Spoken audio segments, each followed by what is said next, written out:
بسم اللہ الرحمن الرحیم۔ السلام علیکم۔ قاضی زوار بن جمال کے سامنے ایسے 3 اشخاص کو پیش کیا گیا جن میں سے ایک نے قصاب کی نابینا لڑکی کے ساتھ زیادتی کی، جبکہ باقی 2 نے اپنے دوست کی خاطر اس لڑکی کو ورغلایا۔ تینوں ایک ہی کمرے میں لڑکی کے ساتھ پکڑے گئے اور پکڑے جانے کے بعد ہر ایک شخص باقی 2 پر الزام لگا رہا تھا کہ میں تو بے گناہ ہوں، انہوں نے ہی لڑکی کو بے آبرو کیا ہے۔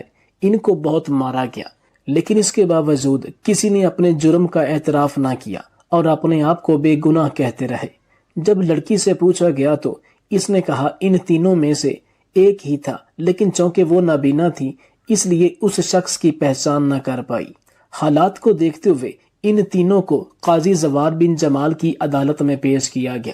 قاضی بھی جب اصل مجرم کی شناخت کرنے میں ناکام رہا تو اس نے قصاب یعنی نابینا لڑکی کے باپ کو یہ اختیار دے دیا کہ تم جیسے چاہو اپنی بیٹی کا بدلہ لو۔ قصاب نے ایک تیز دار خنجر لیا اور کہا کہ میں ان تینوں نوجوانوں کے نفس کاٹنا چاہتا ہوں تاکہ یہ ساری زندگی ذلت میں گزار دیں۔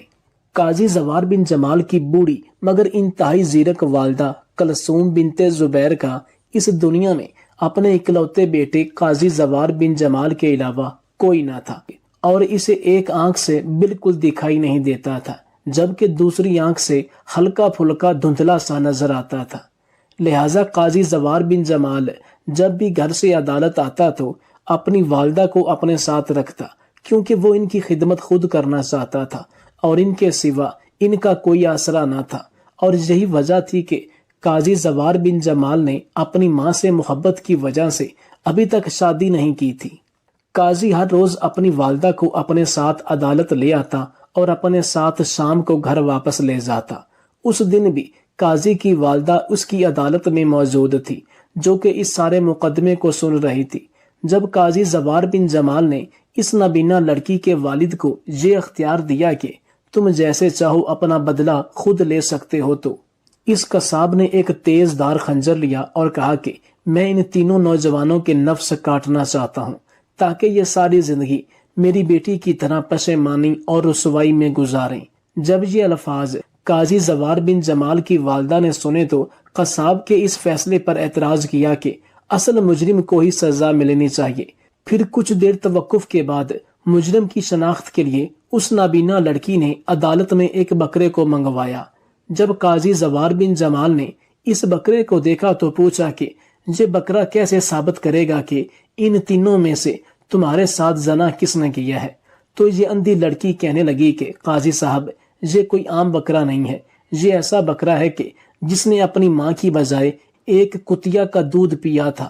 لڑکی نے اس بکرے کو شاہ فیصل کے والد شاہ عبدالعزیز کے دور حکومت کی بات ہے کہ سعودی عرب کے 3 نوجوان قاسم ابن نذیر، خالد ابن جمال اور عباس ابن یعقوب تینوں ہم سفر اور بچپن کے دوست تھے۔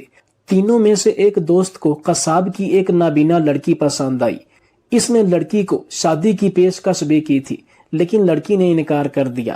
پھر اس نے اپنے باقی 2 دوستوں کی مدد سے لڑکی کو ورغلایا اور پھر ایک ویران پہاڑی میں لے گئے۔ وہاں اس نے لڑکی کو اپنی جنسی ہوس کا نشانہ بنایا۔ وہ وہاں کھنڈر میں موجود تھے کہ ایک بزرگ نے لڑکی کی چیخوں کی آواز سنی اور بھاگتا ہوا آیا تو وہ تینوں اپنے کپڑے درست کر رہے تھے۔ جب لڑکی سے پوچھا گیا تو اس نے کہا کہ ان تینوں میں سے ایک نے مجھے زیادتی کا نشانہ بنایا، لیکن چونکہ میں نابینا ہوں لہٰذا میں اس لڑکے کو نہیں پہچان سکتی جو میرا مجرم ہے۔ سپاہیوں کی مدد سے ان تینوں کو قاضی عبداللہ بن ابراہیم کے پاس پیش کیا گیا۔ قاضی نے ان تینوں سے کہا کہ مجرم خود اپنے آپ کو میرے حوالے کرے اور جرم کا اعتراف کرے تو بہتر ہے۔ عباس کہنے لگا میں اپنے دوستوں کو تلاش کر رہا تھا، جب میں ادھر آیا تو خالد اور قاسم اس لڑکی کے ساتھ بدکاری میں مصروف تھے۔ میں نے ان دونوں درندوں کو لڑکی سے الگ کیا اور یہ بزرگ اچانک اس پہاڑی میں آیا۔ اس نے ہم تینوں کو دیکھ لیا اور گناہ گار جانا۔ میں بے قصور ہوں، جبکہ یہ دونوں ہی لڑکی کے گنہ گار ہیں۔ اب یہ نہیں معلوم کہ ان دونوں میں سے کس نے لڑکی کو بے آبرو کیا اور کون اپنی باری کا انتظار کر رہا تھا۔ خالد نے سنا تو کہا یہ جھوٹ ہے، قاسم اور عباس لڑکی کو اسی ویرانے میں لے گئے تھے۔ جب میں انہیں تلاش کر رہا تھا تو مجھے بھی بے گناہ ان کے ساتھ گرفتار کر لیا گیا۔ قاسم نے بھی اسی طرح کی کچھ باتیں کی اور باقی اپنے دونوں دوستوں پر الزام لگایا۔ قاضی عبداللہ بن ابراہیم نے ان تینوں کو نئے تعینات کیے گئے قاضی زوار بن جمال کی عدالت میں پیش کرنے کا فیصلہ کیا۔ قاضی زوار بن جمال اپنی والدہ کی ناساز طبیعت کی وجہ سے اس وقت عدالت میں موجود نہ تھا، تو اس نے تینوں کو اپنے گھر ہی دعوت پر بلا لیا۔ تینوں حیران ہوئے کہ ایک قاضی کا یوں اپنے گھر پر دعوت پر بلانے کا آخر مقصد کیا ہے۔ خیر وہ دعوت پر قاضی کے گھر پہنچے تو دسترخوان ان کے لیے بچھایا گیا اور 3 قسم کے کھانے پیش کیے گئے۔ خالد کو چاول پیش کیے گئے، قاسم کو گوشت، جبکہ عباس کو انڈے کا حلوہ کھلایا گیا۔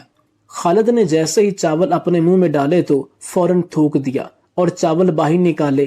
قاضی زوار بن جمال نے وجہ پوچھی تو اس نے کہا کہ ان چاولوں میں انسانی گوشت کی بو آ رہی ہے، لہٰذا مجھ سے برداشت نہیں ہو سکا کہ میں یہ چاول کھاؤں۔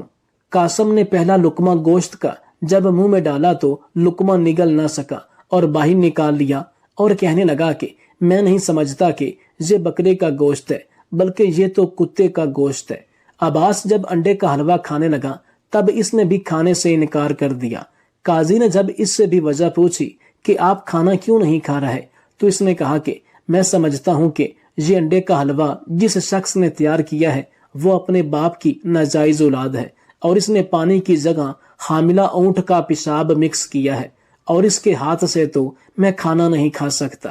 قاضی ان تینوں کی بات سن کر حیران ہوا اور کہا کہ پچھلے مقدمے کا فیصلہ بعد میں کیا جائے گا، لیکن پہلے تمہاری اس بات کی تصدیق ضرور کروں گا، اور اگر تمہاری بات غلط ثابت ہوئی تو الگ سزا ملے گی۔ سب سے پہلے قاضی اس دکاندار کے پاس گیا جہاں سے اس نے چاول خریدے تھے۔ قاضی نے اس دکاندار سے کہا کہ تم نے یہ چاول کہاں سے لیے؟ دکاندار نے ایک کاشتکار کا نام لیا کہ میں نے چاول اس سے لیے تھے۔ قاضی نے اس سے پوچھا کہ تم نے یہ چاول کہاں سے لیے؟ اس نے بتایا کہ پرانے قبرستان کی زمین کافی عرصے سے ویران پڑی تھی اور اس پر کافی پانی جمع تھا، حتیٰ کہ قبریں نظر آ رہی تھیں، میں نے اس پر چاول بو دیے۔ قاضی نے دل میں سوچا کہ خالد ٹھیک کہہ رہا تھا۔ وہ سمجھ چکا تھا کہ وہ کیوں کہہ رہا تھا کہ چاولوں میں سے انسانی گوشت کی بو آ رہی ہے۔ اس کے بعد قاضی نے قصاب کو بلایا جس سے اس نے گوشت خریدا۔ قاضی نے قصاب سے کہا کہ سچ سچ بتانا، مجھ سے غلط بیانی نہ کرنا، یہ جو گوشت تم نے مجھے فروخت کیا یہ کس چیز کا تھا؟ قصاب نے کہا جناب یہ بکرے کا گوشت تھا۔ قاضی نے قصاب سے کہا اچھا، جہاں سے تم نے یہ بکرا خریدا مجھے اس گھر کا پتہ بتا سکتے ہو؟ اس نے ایک دیہاتی کا پتہ بتایا۔ دیہاتی نے جب اچانک قاضی کو اپنے سامنے دیکھا تو خوف زدہ ہوا۔ قاضی نے اسے تسلی دی اور کہا کہ خوف زدہ ہونے کی ضرورت نہیں، میں تم سے کچھ سوالات پوچھنا چاہتا ہوں۔ کیا تم نے اپنا بکرا اس قصاب کو فروخت کیا تھا؟ دیہاتی نے کہا جی ہاں، میں نے اپنا بکرا ہی فروخت کیا تھا۔ قاضی نے اس سے کہا تم جھوٹ بول رہے ہو، تم نے اس قصاب کو کتا فروخت کیا تھا اور اس نے وہ کتا ذبح کر کے ہمارے مہمانوں کو کھلایا۔ دیہاتی اپنے کانوں کو ہاتھ لگانے لگا اور کہا قاضی صاحب خدا کا خوف کریں، میں ایسا جرم کیسے کر سکتا ہوں؟ پورا علاقہ میری اس بات کی گواہی دے گا کہ میں نے اس قصاب کو اپنا بکرا ہی فروخت کیا تھا۔ قاضی نے کہا پھر میرے مہمان نے ایسا کیوں کہا کہ یہ گوشت مجھے کتے کا معلوم ہوتا ہے؟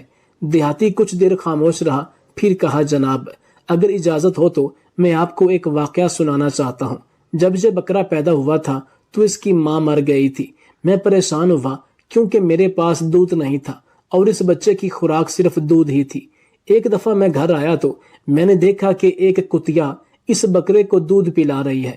میں کھڑا دیکھتا حیران رہ گیا، مجھے یہ بہت عجیب لگا، لیکن میں اس بکری کے بچے کو زندہ رکھنا چاہتا تھا، لہٰذا بچپن سے ہی اس کو اسی کتیا نے پالا۔ بعد میں جب یہ بڑا ہوا تو اسی کتیا کے ساتھ بیٹھتا، کتیا اسے چاٹتی، پیار کرتی۔ گاؤں کے کافی لوگوں نے اس بات پر اعتراض کیا کہ ایک نجس جانور کے ساتھ تم نے حلال جانور کیوں ملا دیا؟ آخر کار تنگ آ کر میں نے یہ بکرا قصاب کو فروخت کر دیا، لیکن اس کو حقیقت نہ بتائی۔ قاضی سمجھ چکا تھا کہ کیوں قاسم کو اس گوشت میں سے کتے کی بدبو آ رہی تھی۔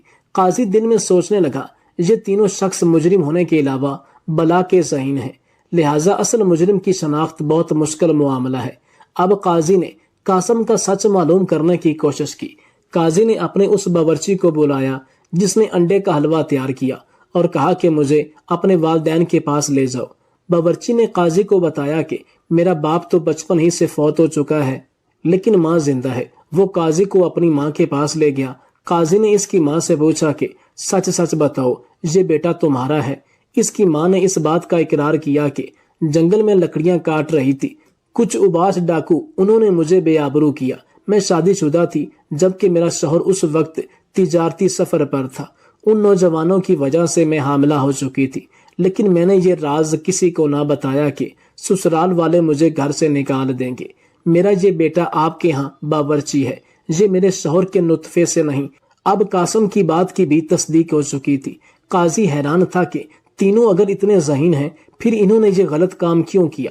قاضی واپس گھر آیا، تینوں سے کہا کہ بہتر یہی ہے کہ مجرم خود اپنے آپ کو قانون کے حوالے کرے، ورنہ میں تینوں کو ہی پھانسی کی سزا دے دوں گا۔ مگر یہاں بھی وہ تینوں ایک دوسرے کو الزام دے رہے تھے تاکہ قاضی زوار بن جمال شک کا شکار ہو جائے اور فیصلہ نہ کر پائے اور اصل مجرم کی شناخت نہ ہو پائے۔ قاضی تینوں کو عدالت میں لے گیا اور اس کے بعد قصاب اور اس لڑکی کو بھی پیش ہونے کا حکم دیا۔ ایک طرف مظلوم لڑکی اور اس کا باپ کھڑا تھا جبکہ دوسری طرف تینوں ملزم کھڑے تھے۔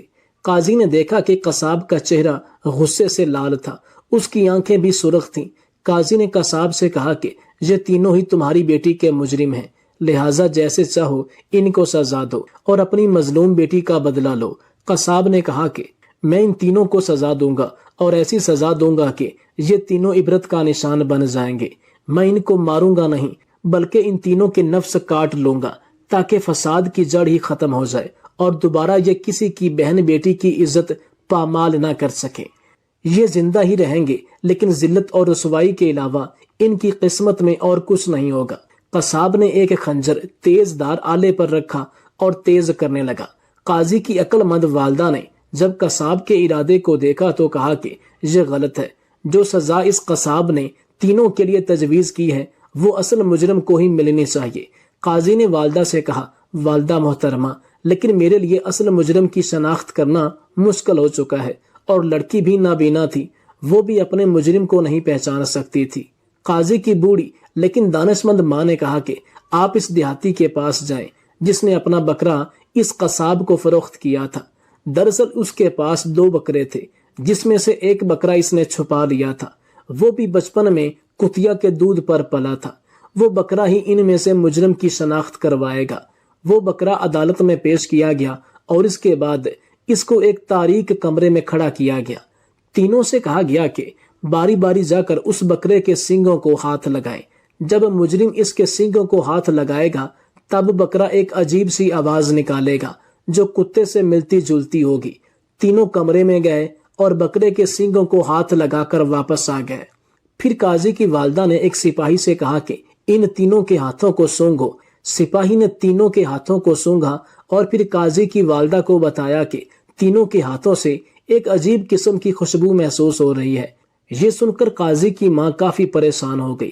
قاضی نے اپنی ماں کو پریشان دیکھا تو پریشانی کی وجہ پوچھی۔ اس کی ماں نے بتایا کہ میں نے بکرے کے سینگوں پر ایک خاص قسم کی خوشبو لگائی تھی اور پھر ان تینوں کو ان کے سینگوں پر ہاتھ لگانے کو کہا۔ میرے دل میں تھا کہ جو اصل مجرم ہوگا وہ تاریکی کا فائدہ اٹھاتے ہوئے بکرے کے سینگوں کو نہیں چھوئے گا تاکہ اس کا جرم پکڑا نہ جائے، مگر حیرت کی بات تو یہ ہے کہ ان تینوں نے ان کے سینگوں کو ہاتھ لگایا جیسے کہ یہ پہلے ہی میرے منصوبے کو جانتے تھے اور یہ جانتے تھے کہ میرے دماغ میں کیا ہے اور میں کس طرح ان تینوں میں سے اصل مجرم کو پکڑنا چاہ رہی ہوں۔ یہ تینوں بہت چالاک اور شاطر لوگ ہیں۔ قاضی نے جب یہ سنا تو کہا، ماں جی پھر میرے فیصلے کے درمیان حائل کیوں ہیں؟ یہ سامنے کھڑے شخص کی بیٹی کے مجرم ہیں اور بیٹی کے باپ نے خود ان تینوں کے لیے سزا بھی تجویز کر لی ہے، تو پھر دیر کس بات کی ہے؟ ان کو ان کا کام کرنے دیجیے۔ قاضی کی ماں نے کہا، بیٹا آپ جانتے ہیں جب بھی کبھی ایسا پیچیدہ مسئلہ ہوتا ہے میں ہمیشہ سے آپ کی مدد کرتی رہی ہوں۔ اللہ کے فضل سے میں نے کبھی آپ کو مایوس نہیں کیا۔ میں نے ہمیشہ آپ کے مجرم کی شناخت کے لیے مدد کی، مگر آج ان تینوں نے مجھے ناکام کرنے کی کوشش کی۔ آپ مجھے وقت دیجیے، میں ظالم شخص کی شناخت کرنے میں کامیاب ہو جاؤں گی جس نے اس نابینا لڑکی کو بھی نہ بخشا۔ قاضی نے اپنی ماں سے کہا ٹھیک ہے ماں جی، جیسا آپ بہتر سمجھو، مگر یاد رکھنا ہمارے پاس وقت زیادہ نہیں ہے۔ میں چاہتا ہوں کہ جلد سے جلد حقیقت معلوم ہو سکے تاکہ فیصلہ کرنے میں آسانی ہو۔ قاضی کی ماں نے اپنے بیٹے سے کہا کہ میں ان تینوں کو ایک مختصر سی کہانی سنانا چاہتی ہوں، اور کہانی سننے کے بعد میں اس بات کا دعویٰ کرتی ہوں کہ مجرم اپنے منہ سے اپنے گناہ کا اعتراف کرے گا۔ ماں کی بات سن کر قاضی حیران ہوا۔ ماں نے ان تینوں دوستوں کو اپنے سامنے بٹھایا اور ان کو ایک کہانی سنائی۔ قاضی زوار بن جمال کی والدہ نے کہا کہ آج سے 25 سال پہلے بغداد میں دو دوست رہا کرتے تھے۔ ایک کا نام عدنان جبکہ دوسرے کا نام ادریس تھا۔ دونوں کی دوستی تھی اور لوگ ان کی دوستی کی مثالیں دیتے۔ دونوں ایک دوسرے کے ساتھ کھیلتے کودتے، پڑھے لکھے، حتیٰ کہ جوان ہوئے۔ حیرت کی بات تو یہ تھی کہ اگر ایک دوست کو بخار بھی ہو جاتا تو دوسرے کی طبیعت خود بخود خراب ہو جاتی۔ عدنان کا باپ ایک مشہور مصور تھا اور اپنے باپ کو دیکھتے ہوئے عدنان کو بھی مصوری کا شوق تھا۔ اسکندریہ میں ہر سال ایک میلہ لگتا تھا جس میں مصر، ایران، ترکی، لبنان، مختلف علاقوں کے لوگ جمع ہوتے۔ ان لوگوں میں شمشیر زن تاجر حضرات بھی شرکت کرتے، حسین و جمیل لڑکیاں رقص کرتی اور اسی طرح لڑکیوں کی خرید و فروخت بھی ہوتی تھی۔ شمشیر زن اپنی شمشیر زنی کے جوہر سب کے سامنے پیش کرتے۔ رات کے وقت آنکھوں کو خیرہ کرنے والی روشنیاں انسان کو مدہوش کر دیتی تھی۔ امیر کبھی لوگ اپنے حجرے میں بیٹھ جاتے، خوبصورت لڑکیاں ان کے سامنے رقص کرتی۔ اسی میلے میں مصور عمر جو عدنان کا باپ تھا اپنی دکان لگاتا تھا، اپنی مصوری کی اعلیٰ شاہکار لوگوں کے سامنے رکھتا۔ دیکھتے ہی دیکھتے اس کی تصویریں فروخت ہو جاتی۔ ایک دفعہ مصور عمر سخت بیمار تھا۔ اس نے اپنے بیٹے عدنان سے کہا میری جگہ آج تم دکان پر ٹھہرنا، گاہکوں کا بہت زیادہ رش ہوگا، لہٰذا تم نے ہی ان کو ڈیل کرنا ہے۔ عدنان اپنے باپ کی دکان پر بیٹھا تھا کہ اس کا دوست ادریس پریشانی کی حالت میں اس کے پاس آیا۔ عدنان نے اس سے پریشانی کی وجہ پوچھی تو ادریس نے بتایا کہ میں نے میلے میں ایک لڑکی دیکھی، وہ ایک شہزادی تھی اور اس شہزادی کے ساتھ ایک کنیز بھی تھی۔ وہ ایک پری چہرہ لڑکی تھی اور مجھے بہت پسند آئی تھی، اور اب میں اس کے بغیر زندہ نہیں رہ پاؤں گا۔ عدنان نے جب اپنے دوست کو پریشان دیکھا تو اپنے باپ کی دکان بند کی اور اپنے دوست کے ساتھ اس پری چہرہ لڑکی کو ڈھونڈنے نکل پڑا۔ ان دونوں دوستوں نے اس لڑکی کو ڈھونڈنے کے لیے پورا علاقہ چھان مارا، ہر گلی میں گئے مگر لڑکی نہ مل سکی۔ دوسرے دن وہ میلے میں اس لڑکی کو تلاش کرنے کے لیے نکل پڑے، لیکن پھر بھی وہ لڑکی انہیں نہیں مل سکی۔ اب 10 روزہ میلہ ختم ہو چکا تھا، لڑکی نہ ملی اور ادریس بے حد پریشان تھا۔ تو اس کے دوست عدنان نے اسے تسلی دی اور کہا کہ میرے ہوتے ہوئے تجھے پریشان ہونے کی ضرورت نہیں، تم میری جان ہو، اس لڑکی کا حلیہ بتاؤ، میں اس کی تصویر بنا لیتا ہوں۔ ادریس نے لڑکی کا حلیہ بتایا تو عدنان نے اپنے ہاتھوں سے جادو اور اس لڑکی کی تصویر تیار کی۔ جب تصویر مکمل ہوئی تو ادریس نے کہا کہ اس تصویر میں 2 خامیاں ہیں، نچلے ہونٹ کے ساتھ تل نہیں اور لڑکی کی زلفیں کچھ زیادہ لمبی تھی۔ عدنان نے تصویر میں دونوں چیزیں لگا دی تو ادریس چیخ اٹھا کہ یہ ہو بہو اسی لڑکی کی طرح ہے۔ عدنان نے اپنے دوست سے وعدہ کیا کہ جب تک میں لڑکی کو تلاش نہیں کر لوں گا میں چین سے نہیں بیٹھوں گا اور تمہاری اس سے شادی کروا کر ہی رہوں گا۔ اگلے دن عدنان نے اپنے گھر کو خیر باد کہا اور اپنے دوست کو الوداع کہتے ہوئے لڑکی کی تصویر کو جیب میں رکھا اور اس کی تلاش کے لیے نکل پڑا۔ اس نے ہر علاقے کا چپا چپا چھان مارا لیکن لڑکی نہ مل سکی۔ دن رات وہ لڑکی کو تلاش کرتا رہا اور ساتھ ساتھ اپنے دوست کے بارے میں خیریت بھی دریافت کرتا رہا۔ اسے بتایا گیا کہ اس کا دوست سخت بیمار ہے۔ یہ سن کر وہ بھی بیمار پڑ گیا، لیکن اس کے باوجود اس نے لڑکی کی تلاش جاری رکھی، حتیٰ کہ 1 سال کا عرصہ گزر گیا، لڑکی نہ ملی اور سال کے بعد دوبارہ اسکندریہ کے اسی میلے کا انعقاد ہوا جہاں ادریس نے لڑکی کو پہلی بار دیکھا تھا۔ عدنان اپنے دوست کی خاطر میلے میں گھومنے لگا کہ شاید وہ لڑکی دوبارہ مل جائے، وہ اسے دیکھ لے، لیکن وہ لڑکی نہ ملی۔ عدنان کے والدین اپنے بیٹے کی وجہ سے بہت پریشان تھے۔ یہ اپنے دوست کی وجہ سے اتنا مجنون ہو چکا ہے، اس کی عقل پر پردہ پڑ چکا ہے۔ وہ حیران تھے کہ کیا کوئی شخص اپنے دوست کی خاطر اتنا بھی جنونی ہو سکتا ہے کہ اسے اپنی بھوک پیاس اپنے والدین تک کا احساس نہ ہو۔ انہوں نے اپنے بیٹے عدنان کو بہت سمجھایا، لیکن اس نے کہا کہ اگر ادریس کو لڑکی نہ ملی تو وہ مر جائے گا اور میں دوست کی جدائی برداشت نہیں کر پاؤں گا۔ اس لیے اس نے اپنے والدین کو معذرت کی اور دوبارہ لڑکی کی تلاش کے لیے نکل پڑا۔ والدین نے سوچا کہ اب اس کی شادی کروا دینی چاہیے تاکہ اس کے دماغ سے ادریس نکلے اور اسے ایک اچھی ہمسفر لڑکی مل جائے۔ مصور عمر نے اپنے بیٹے عدنان کے لیے ایک لڑکی پسند کی اور اس کی شادی کرائی۔ سہاگ رات کو جب اس نے دلہن کا گھونگھٹ اٹھایا تو عدنان کو جھٹکا لگا۔ لڑکی نے کہا، سرتاج کیا ہوا؟ مجھ سے کوئی غلطی ہوئی؟ عدنان نے اپنی دلہن سے کہا کہ دیکھو، اگر ایک شوہر ہونے کے ناطے میں تجھ سے کہوں تو کیا تم میری بات مانو گی؟ دلہن نے کہا، میں ہر وہ بات جو خدا اور اس کے رسول کی شریعت کے خلاف نہ ہو وہ ضرور مانوں گی۔ عدنان نے دلہن سے کہا، نہیں، جو میں کہوں گا تجھے ماننا پڑے گی، ورنہ ایک معصوم شخص اپنی جان ہار بیٹھے گا۔ وہ میرا دوست ہے، آج سے 2 سال پہلے اس نے تجھے دیکھ لیا تھا ایک میلے میں، اور تب سے لے کر آج تک وہ تمہارے عشق میں مبتلا ہے، بستر مرگ پر پڑا ہے۔ میں نے اسے وعدہ کیا تھا جیسے ہی تم ملو گی میں تجھے اپنے دوست کے پاس بھیج دوں گا۔ خدارا میری اس حالت پر رحم کرو، میں تمہیں طلاق دینا چاہتا ہوں اور اپنے دوست کے ہاں بھیجنا چاہتا ہوں تاکہ تم اس کے پاس جا سکو اور اس کی جان بچ جائے۔ دلہن نے کہا، ٹھیک ہے، میں آپ کے دوست کے پاس جاتی ہوں، لیکن آپ مجھے ابھی طلاق مت دیجیے گا، جب میں وہاں پہنچ جاؤں گی تب ہی طلاق دیجیے گا۔ عدنان نے کہا، ٹھیک ہے۔ دلہن نے جانے کی تیاری کی، ایک گھوڑا منگوایا اور آدھی رات کو ادریس کے بتائے ہوئے پتہ پر چلی۔ آدھی رات کا وقت تھا، کچھ راہزن جنگل میں بیٹھے ہوئے تھے۔ انہوں نے دیکھا کہ ایک خوبصورت لڑکی گھوڑے پر سوار ان کی طرف آ رہی ہے۔ انہوں نے لڑکی کا راستہ روکا، لڑکی کو پکڑ کر اپنے سردار کے پاس لے گئے۔ ڈاکوؤں کے سردار نے دیکھا کہ زیورات سے لدی حسین و جمیل لڑکی ان کے سامنے کھڑی ہے۔ سردار نے اس سے پوچھا کہ آدھی رات کو تم یوں اکیلی کہاں جا رہی ہو؟ لگتا ہے تمہاری نئی شادی ہوئی ہے۔ اتنی حسین و جمیل دلہن آدھی رات کو اکیلے نکلنا خطرے سے خالی نہیں۔ دلہن نے بتایا کہ میں حقیقت تو آپ کو نہیں بتا سکتی، لیکن اتنا ضرور بتاؤں گی کہ میں کسی شخص کی جان بچانے کی خاطر جا رہی ہوں۔ اگر میں وقت پر نہ پہنچی تو وہ مر جائے گا۔ سردار نے جب یہ سنا تو کہا کہ میں نے بھی کچی گولیاں تو نہیں کھیلی، ایسا شکار آسانی سے تو میں نہیں جانے دوں گا۔ لڑکی نے کہا، سردار میں آپ سے وعدہ کرتی ہوں کہ اگر آپ مجھے یہاں سے جانے دیں تو 24 گھنٹے کے اندر واپس آپ کے پاس آؤں گی اور بہت سارا مال اور زیورات لے کر آؤں گی۔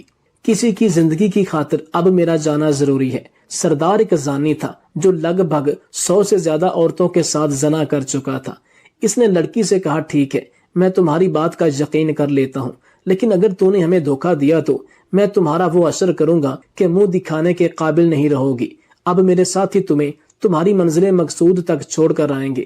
لڑکی نے کہا، اس کی کوئی ضرورت نہیں، میں اکیلی ہی آئی تھی اور اکیلی ہی جاؤں گی۔ سردار سے وعدہ کرنے کے بعد وہ لڑکی نے اپنا سفر جاری رکھا اور صبح وہ ادریس کے گھر پہنچی۔ ادریس نے دیکھا تو اسے اپنی آنکھوں پر یقین نہ آیا۔ جس کی خاطر وہ 2 سال زندگی اور موت کی کشمکش میں تھا، وہ آج اس کے سامنے کھڑی تھی، اور وہ بھی دلہن کے روپ میں۔ ادریس نے اس سے کہا کہ اے حسینہ، تم کون ہو؟ اپنے بارے میں بتاؤ۔ دلہن نے کہا کہ آپ کو اس بات کی کوئی خوشی نہیں کہ آپ کو آپ کی کھوئی ہوئی محبت مل چکی ہے جو آپ کے سامنے ہے، لیکن ادریس باضد رہا کہ مجھے حقیقت بتاؤ۔ جب دلہن خاموش رہی تب اس نے ایک خنجر اٹھایا اور کہا کہ اگر تم مجھے حقیقت نہیں بتاؤ گی تو اسی خنجر سے میں اپنی جان لے لوں گا۔ تب دلہن نے اسے سارا ماجرا بتایا۔ یہ سن کر ادریس کے دل میں اپنے دوست عدنان کے لیے محبت جاگ اٹھی۔ اس نے دلہن سے کہا کہ آج سے تم میری بہن ہو اور اپنے بھائی کے گھر آئی ہو، تم ہرگز عدنان سے طلاق نہیں لوگی اور واپس اپنے شوہر کے پاس چلی جاؤ۔ جب دلہن واپس جانے لگی تب ادریس نے کہا، بھائی بہنوں کو خالی ہاتھ تو نہیں بھیجتے، اس لیے اس نے بہت سارے مال اور زیورات دلہن کو دیے اور کہا کہ میرا ایک آدمی تمہارے ساتھ جائے گا، مگر دلہن نے اکیلے جانے کی ضد کی۔ اس کے بعد وہ گھوڑے پر بیٹھی اور مال اور زیورات سمیت سردار کے پاس آئی۔ سردار سے کہا کہ میں نے اپنا وعدہ پورا کیا ہے۔ اس نے سردار کے سامنے اپنے زیورات اور مال جو تحفے میں ادریس نے دیے تھے اس کے قدموں میں رکھ دیے۔ سردار یہ دیکھ کر حیران ہوا کہ کوئی لڑکی اپنے قول و قرار کی اتنی بھی پکی ہو سکتی ہے۔ یہ کوئی عام لڑکی نہیں جس نے اپنا وعدہ پورا کرنے کے لیے اپنی زندگی خطرے میں ڈالی اور واپس ہماری طرف آئی، حالانکہ وہ بآسانی فرار بھی ہو سکتی تھی۔ لڑکی کی اس بہادری نے سردار کی زندگی بدل دی اور اس سے پوچھنے لگا کہ تم کون ہو؟ لڑکی نے کہا کہ میں نے اپنا وعدہ پورا کیا ہے، اب آپ کو جاننے کی کیا ضرورت ہے؟ لیکن وہ باضد رہا۔ جب لڑکی نے سردار کو ساری داستان سنائی تو وہ بہت متاثر ہوا۔ اس نے کہا، آج تم نے اس ناپاک شخص کو بدل ڈالا۔ اس نے لڑکی کے سر پر ہاتھ رکھا اور کہا کہ آج سے تم میری بیٹی ہو، اور اگر بیٹی اتنی نیک ہو تو اس کے باپ کو بھی گناہوں سے باہر آنا چاہیے اور توبہ کر لینی چاہیے۔ سردار نے دعاؤں سے اس لڑکی کو وہاں سے روانہ کیا اور زیورات اور مال بھی دے دیا۔ لڑکی واپس عدنان کے پاس آئی تو عدنان اسے دیکھ کر حیران ہوا۔ لڑکی نے اسے سارا ماجرا بیان کیا تو عدنان سجدے میں گر گیا۔ یہاں یہ کہانی ختم ہوتی ہے۔ اب قاضی کی ماں نے تینوں سے باری باری سوال کیا کہ اصل قربانی کس نے دی؟ سب سے پہلے قاسم نے کہا کہ اصل قربانی عدنان نے دی، جس نے اپنے دوست سے وعدہ پورا کرنے کی خاطر اپنی منکوحہ بیوی اپنے دوست کے پاس بھیج دی۔ خالد نے کہا نہیں، اصل قربانی ادریس نے دی، جس کو اپنی محبت مل چکی تھی، لیکن اپنے دوست کی خاطر اس نے اسے اپنی بہن بنا لیا۔ عباس نے کہا نہیں، دراصل اصل قربانی تو رہزن ڈاکوؤں کے سردار نے دی۔ وہ دونوں آپس میں دوست تھے اور دوستی کی خاطر ایک دوسرے کا ساتھ نبھایا، لیکن ڈاکوؤں کے سردار نے، جو کہ ایک بد کردار تھا اور لڑکی کو کسی طریقے سے بھی استعمال کر سکتا تھا، لیکن اس نے اپنے پیشے کو چھوڑ دیا اور لڑکی کو اپنی بیٹی بنا لیا۔ قاضی زوار بن جمال کی عقل مند والدہ نے اپنے بیٹے سے کہا، یہی عباس ہی اصل مجرم ہے، اس کا نفس کاٹ کر عبرت کا نشان بنایا جائے۔ عدالت میں موجود ہر شخص حیران تھا اور قاضی نے اپنی والدہ محترمہ سے پوچھا کہ آپ کو کیسے پتا چلا کہ یہ مجرم ہے؟ قاضی کی والدہ نے اپنے بیٹے کو بتایا کہ آدمی جس عادات کا مالک ہوتا ہے اسی خاصیت کے لوگوں کو پسند کرتا ہے۔ عباس خود زانی ہے، اس لیے اس نے ایک زانی سردار کو پسند کیا اور اس کی تعریف کی، تو میں اس کے ذہنی رجحان کو سمجھ گئی۔ بعد میں عباس نے بھی اس بات کا اقرار کر لیا کہ میں ہی اصل مجرم ہوں اور میں نے ہی اس لڑکی کے نابینا پن کو دیکھتے ہوئے اس لڑکی کو زیادتی کا نشانہ بنایا تھا، کیونکہ میں جانتا تھا کہ اس کو دکھائی نہیں دیتا اور کبھی بھی یہ مجھے پہچان نہیں سکے گی، لیکن میں نہیں جانتا تھا کہ اس دنیا میں ہر چالاک اور تیز انسان کی نسبت اس سے زیادہ بھی کئی لوگ چالاک اور تیز ذہن ہو سکتے ہیں۔ آخر پھر بڑی عدالت میں قاضی زوار بن جمال اصل مجرم کو پکڑتے ہوئے حکم دیا اور مجرم کا نفس کاٹ لیا گیا۔